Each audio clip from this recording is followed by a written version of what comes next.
essa pergunta é minha. É interessante que as pessoas muitas vezes são aconselhadas a não chorar, porque elas acusam que se você chorar, o espírito sente, aquele que desencarnou sente. Outros dizem que existe uma assistência espiritual lá, e que esse choro, esse tempo de luto que existe depois do desencarne, é absolutamente normal, que não vai afetar. Afinal de contas, eles sentem ou não o choro daquele que ficou aqui, por exemplo, aquela mãe que perdeu o filho. Você lembra quando você era criança? E aí você estava com ódio porque você não pôde tomar sorvete, né? E aí a sua mãe virou para você e falou assim: engole o choro. O fato de você engolir e não expressar com lágrimas parava o sentimento? Não. Então, o que a gente vai captar, independente de estar chorando ou não, é o sentimento. Então, chorar de desespero é diferente de chorar de saudade, gente. Então, pode chorar, pelo amor de Deus, entende? Chorar é um jeito de você expressar. Chora, fala com a pessoa. Fulano, tá difícil demais. Deve estar difícil aí para você também.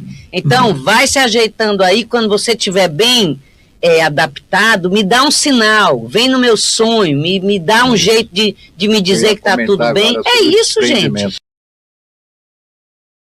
Como a gente lida com essa culpa que aparece no luto?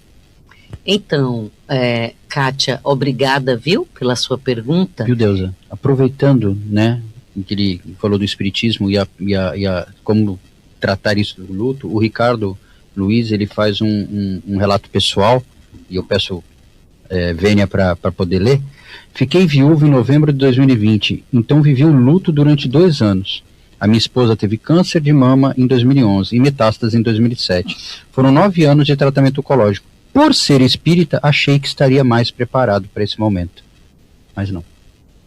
Então, primeiro, Kátia, obrigada, né, pela sua pergunta. Kátia, olha só, você perguntou como que o espiritismo lida. Independente do espiritismo, do ponto de vista psicológico, essa culpa, mesmo que você tenha feito absolutamente tudo que estava ao seu alcance, ela vai surgir, tá bom? Essa pergunta, mas e se eu não tivesse ido naquela hora, se eu tivesse ido no outro dia, se eu não tivesse ido naquele médico, se eu tivesse visto outro médico, se eu não tivesse...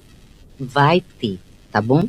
Então, é muito importante que você valide isso, tá bom? Na doutrina dos espíritos, nós aprendemos que culpa tem a ver com intenção, né? Ninguém planeja que as coisas aconteçam com esse tipo de desfecho, entende? Então, a gente não tem culpa, a gente tem responsabilidade, não é?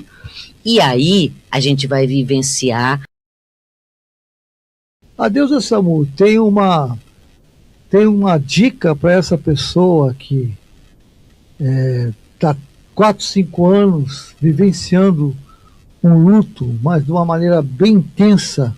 Buscar ajuda, sabe por quê? Porque pode ser que dentro desse processo de luto prolongado tenha um monte de outras questões. Culpa, talvez? Várias questões que estão envolvendo a dificuldade da pessoa de elaborar, entende? Então, assim, só a gente esmiuçando, detalhando, oferecendo um espaço sem julgamento, entende? Porque na hora que você vira e fala assim, mas gente, 5 anos, pelo amor de Deus, para com isso, entendeu? Você já está julgando, você já está, entende? E a pessoa se retrai, né? Claro, claro. Né? Ela se sente errada, ela se... Piora a situação. Então, cada caso é um caso, e o legal mesmo é a gente ir lá, oferecer espaço e averiguar. Você tem alguma dica? Eu sei que no livro tem, mas objetos pessoais, datas comemorativas, uma dicasinha só para pessoa que... Não se desfaz da noite pro dia, entendeu? Desencarnou, aí já vai doar, já as coisas. Não, dá um tempo, sente no seu coração, tá? Sente, vai chegar a hora, você vai falar, é hoje. Você vai sentir, tá bom? Não se desfaça de tudo. Porém, ela não vai nos imunizar. O que significa isso? Porque às vezes eu falo essa frase e você acha que está entendendo, certo?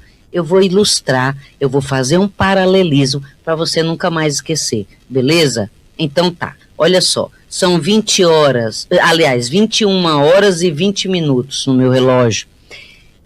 Eu deveria ter jantado, mas eu não jantei, tá bom? Então daqui a pouco eu vou estar com fome. E aí os meninos, gostaram? Os meninos. Adorei. Os meninos. Ele Os meninos, também é menino. Os meninos vão falar para mim assim, olha, aguenta forte aí que quando você terminar vai ter comida. Essa informação passa minha fome? Não. Essa informação me ajuda a administrar minha fome? Sim. Porque cada vez que roncar aqui o barrigão, eu vou pensar, oba, daqui a pouco eu vou comer. Entendeu? Então, a doutrina é o pratão, né? É a informação que vai abastecer essa lacuna, não é? E é muito interessante, né, gente? Deixa eu contar que tá bem quentinho o que eu vou contar. É muito interessante porque os espíritos, o que eles fazem? Jesus é fantástico, né? Ele é o governador do planeta, ele está no comando, né, da nave. E acontecem umas coisas assim bem interessantes, porque às vezes a gente fica pensando, puxa vida, podia já acontecer, né? Tipo, sei lá, Jesus descer assim no meio da praia, né? E já contar tudo, né? A gente fica querendo, mas não vai ser assim. Facilitaria. Mas a espiritualidade. Olha só, Ricardo. Primeiro, eu quero agradecer muito que você está aí e que você está participando. Segundo, deixa eu te contar por que eu dei este tema. Porque quando a gente fala de luto, todo mundo só pensa em morte, entendeu?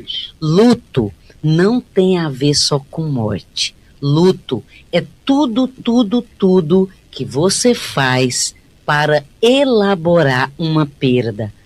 Qualquer perda. Entendeu, Ricardo? Por que eu coloquei entendendo mais amplamente? É por isso. Porque toda vez que eu falo que trabalho com tanatologia, as pessoas fazem careta, sabe? Né? Elas já vinculam com a questão da morte, entendeu?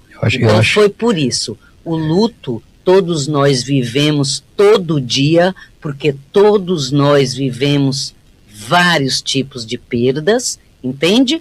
Mas a proposta de entender mais amplamente foi por isso. Alô, vocês todos que estão aí torcendo, vamos lá, vamos aprender, vamos trocar ideias, vamos perguntar e vamos crescendo juntos e vivendo nossos lutos todo dia, não é verdade? Bora. Cadê o Alô Santos? Alô, Santos. É que hoje não é só Santos, né? É tudo que é canto, né, gente? Tem gente aí, não é? Então, alô, todo lugar. Estamos aqui. É China, Japão, né? É a amiga do Zé lá. Olha, no canal do YouTube do JM Vídeos, o Luciano Macluf dá uma boa noite. E ele coloca várias frases aqui. Uma delas é: como é que você vê a frase deixai os mortos enterrar seus mortos? Então. Me copiou, hein? Eu fiz essa pergunta para ela. Poxa, foi transmimento. Demorou muito. Demorou muito. Transmimento de pensação. Guardião das escrituras. A vantagem é essa, né? Pensei aquilo e captou lá e foi rápido, né? A gente precisa lembrar, né? Que a gente não está falando qualquer pessoa, né? Sim.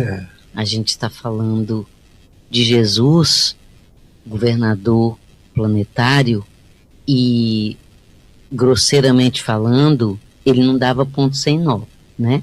A gente sabe que uma das questões que denunciam a evolução é a capacidade de síntese. E Jesus foi o maior sintetizador que já pisou nesse planeta. Com 2 palavras que ele professava, a gente faz palestras há 3.000 anos, né? Então, se a gente for desdobrar, lembrando das tradições hebraicas, lembrando de toda a simbologia da Torá, tem questões ali envolvidas que a gente nem imagina. Tem recadinhos, né, para o povo e para toda a tradição judaica que a gente nem imagina. Inclusive, eu já tive uma experiência dessa. Dá para sentir o cheiro ou a presença de quem partiu logo depois que eles se vão? Isso é coisa da nossa cabeça ou é real? Posso fazer Como que é o nome dele? Qual o nome dele? Carlos. Carlos. Eu vou fazer um relato pessoal. Eu estava na casa do meu falecido sogro com a minha esposa e tinha uma amiga muito grande que trabalhava numa clínica, eu presto serviço para algumas clínicas, e ela estava internada, né, com uma doença grave. E de tanto contato com ela, a gente saía junto para comemorar final de ano, essas coisas. Eu conheci o perfume que ela usava. E numa manhã de sábado eu acordei sentindo o perfume dela. Meia hora depois me ligaram dizendo que ela tinha desencarnado. Então, foi só um relato pessoal de que Eu queria que você contasse para nós um momento seu de maior emoção que você teve até hoje, que mexeu com você dentro do teu trabalho. Eu sei que você é uma rotina isso para você, saber lidar, orientação do luto, tudo isso é muito complicado. Mas eu sei que tem um momento, que às vezes é um momento que coincide com o teu momento, né? E às vezes a gente não está bem. Eu sempre falo, né, que às vezes o velório é diferente, depende muito de como você está naquela condição emocional. Aí eu pergunto para você, qual foi o teu maior momento de emoção? Olha, eu não vou falar do meu maior momento de emoção como mãe, porque foram vários, não teve um maior. Eu quero falar do meu momento de emoção como profissional. Tá lá no meu livro Mais Casos, Infinitas Reflexões. Tem uma lição, um caso lá que eu coloquei de Quero Comer Maçã, o nome desse caso. Eu estava atendendo um homem, ele era fonoaudiólogo, e ele teve um câncer de língua horrível. E ele estava nos seus últimos dias, né? E eu estava atendendo e ele disse... Ele escreveu, né? Que ele queria comer maçã. Mas ele não tinha como comer maçã, né? Porque a boca, todo o aparelho fonador dele estava comprometido. Eu conheci o perfume que ela usava. E numa manhã de sábado eu acordei sentindo o perfume dela. Meia hora depois me ligaram dizendo que ela tinha desencarnado. Então, foi só um relato pessoal de que eu vivi uma coisa dessas. Que legal, né? Carlos, obrigada, viu, pela sua pergunta. Então, deixa eu te contar. Nós espíritas estamos bem familiarizados com a mediunidade olfativa, né? Os nossos colegas que trabalham na desobsessão, eles sentem cheiro, por exemplo, quando acontecem acidentes de avião, acontecem incêndios, né? Quando os feridos estão sendo, em algum tipo de acidente, os feridos estão sendo removidos. É muito comum os médiums sentirem o cheiro de queimado, o cheiro de carne podre, né? Dependendo do tempo que os cadáveres estão. E nós também estamos familiarizados com a história linda do espírito Sheila com Chico Xavier, né? E tem até uma musiquinha, que eu não estou lembrando aqui da musiquinha agora, não vou assustar vocês aqui cantando, né?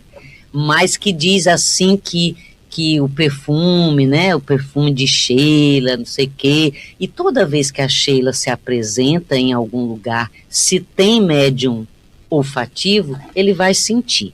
Então é possível sim, você não tá louco não, tá bom? É isso aí. Tem mais uma perguntinha?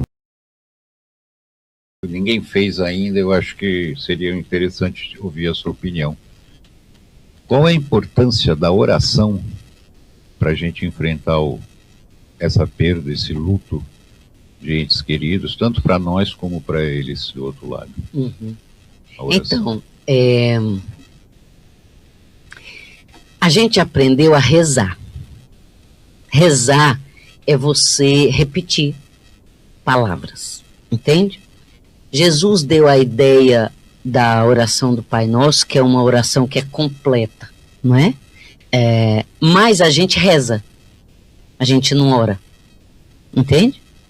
Você reza, Pai Nosso, está no céu, santificado, que hora que vai terminar esse negócio, que eu já tenho que comer, não sei o quê, entendeu? Então a gente reza, a gente não ora. Em alguns casos, não todos, né? Não podemos generalizar. Sim, mas... eu estou falando a gente, sim. Né? Por isso. É muito raro a gente rezar orando. Entende? Entendo. A gente está realmente na conexão. A gente está preocupado com o que a gente vai falar, se a gente está falando de acordo com as palavras certas. Então, assim, o Dr. Bruce Lipton, que é o pai da epigenética, num trabalho magnífico em parceria com Greg Braden, eles fizeram pesquisas e eles definiram no livro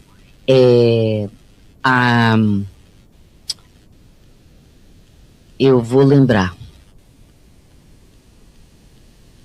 alguma coisa espontânea, já eu lembro. Ele coloca. Se gostou ou se interessou, assista aos episódios completos no nosso canal do YouTube. Acesse nosso canal, inscreva-se, curta, compartilhe e ajude nosso canal a crescer divulgando a doutrina dos espíritos.